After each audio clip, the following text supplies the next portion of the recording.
Hey guys, in this video we're going to take a look at how you can enable or disable vibration for sound detector notification on the Samsung Galaxy S22 series. First, tap on the home button to go back to the home screen. From the home screen, swipe down at the top and tap on the settings button.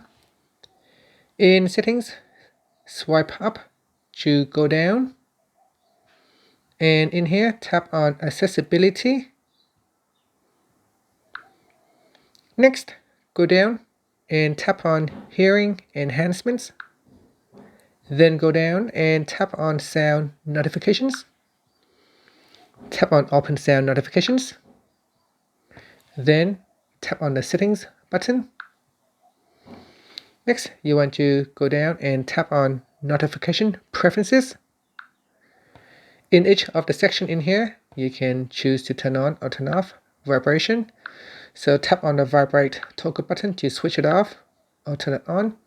So you need to do that for each of the section in here. So you got emergency section, priority, and appliances and other. So just switch it on or switch it off on each of the section. And that's it. Finally, you can tap on the home button to return back to the home screen. Thank you for watching this video. Please subscribe to my channel for more videos.